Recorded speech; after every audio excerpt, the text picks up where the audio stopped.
Well, it looks like from the previous videos so far, the most popular were a day in the life, and so we'll get ready for tomorrow. Is a day in the life part 2 in the private practice. It's just a half day, although it's going to be filled with a lot of good stuff, so stay tuned.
Well, just finished church service and got a little bit of time before my first patient, so time to get some coffee.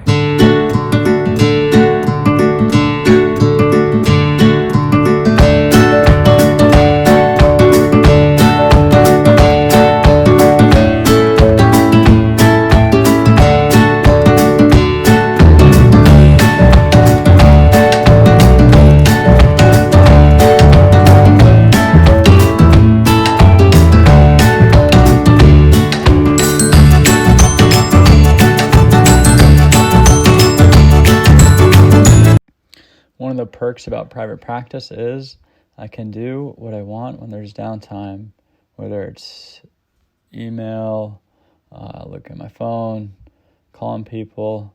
I don't, have a manager or anyone, watching over me, my every move, what I'm doing. So I'm about 10 minutes before my first patient, so let's see what we have today. I just have the morning only, and I just have 9 patients scheduled. So I'm only going from here to basically 8:20 to 11:40 is my last patient. And yeah, I got some time in between. Looks like I had a last minute cancellation. So I'll give a little bit of a breakdown of some of the patients I saw today. The first patient, I'll just say, without trying to give too much information, was a professional who was doing fine in work, although needed something a little bit extra because trouble focusing or sticking to task. And so they're also on a stimulant that I prescribed, and it's been helpful. Another patient I saw has been diagnosed with post-traumatic stress disorder and has some stress from family, in particular dealing with a child who has mental illness.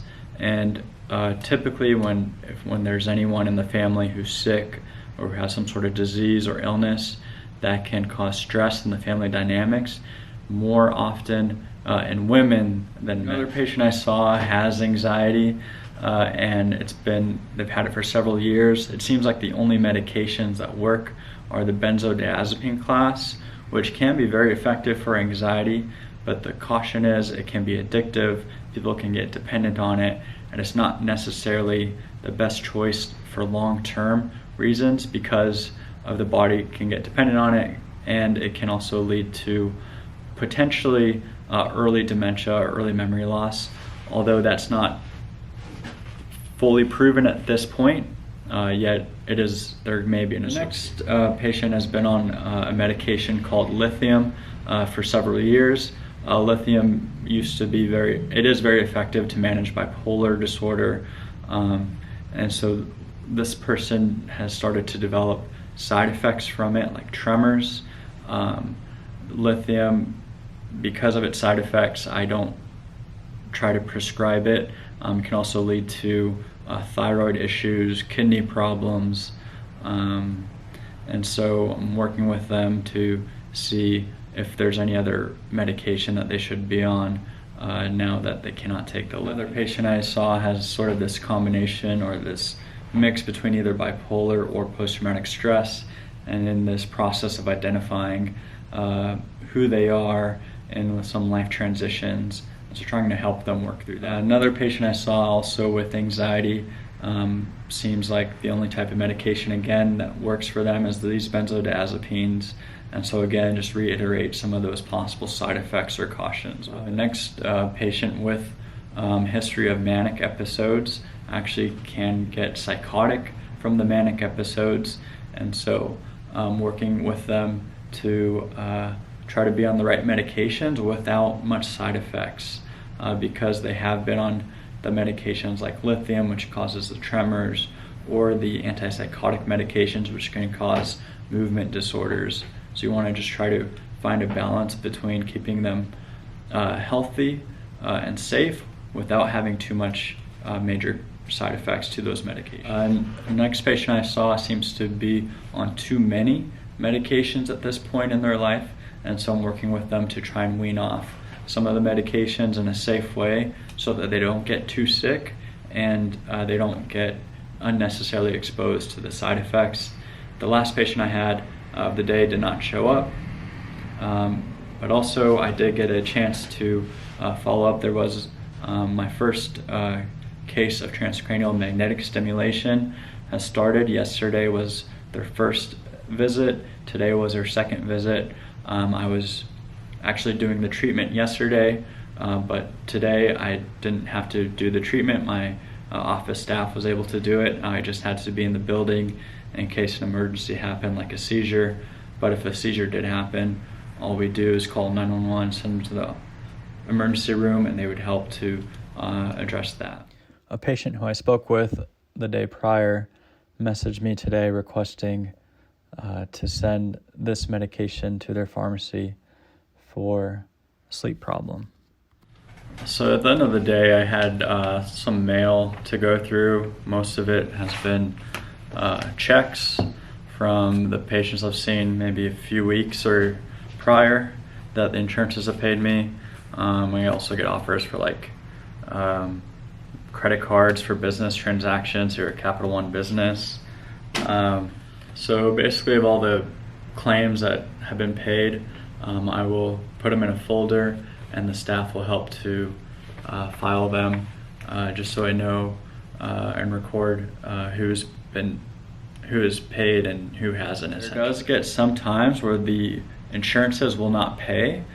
Even other times where the insurance will say, oh, we've paid too much, and weeks or months later they ask for money back and they ask for a check back. There's a story about a patient I had who was a patient with Kaiser.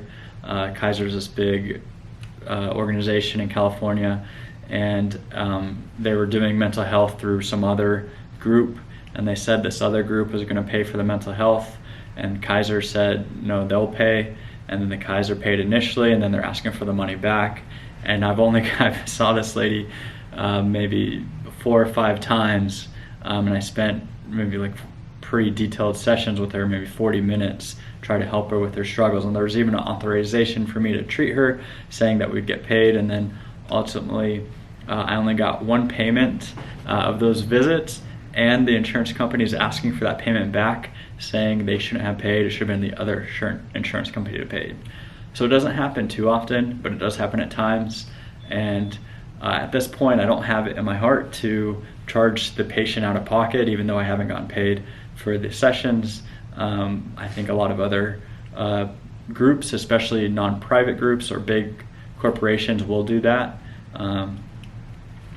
Don't think it's that best approach. So most of the time, people are honest, and the insurance companies are relatively honest to to where I do get paid and it's not a major issue. I made a run to the bank to deposit some of the checks I received in the past week.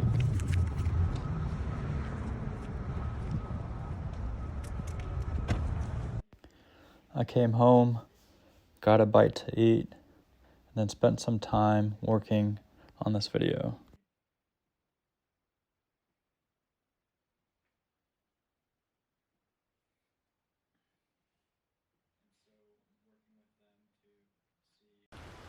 Thanks for watching, guys. Hope you enjoyed the video. Like and subscribe for more videos.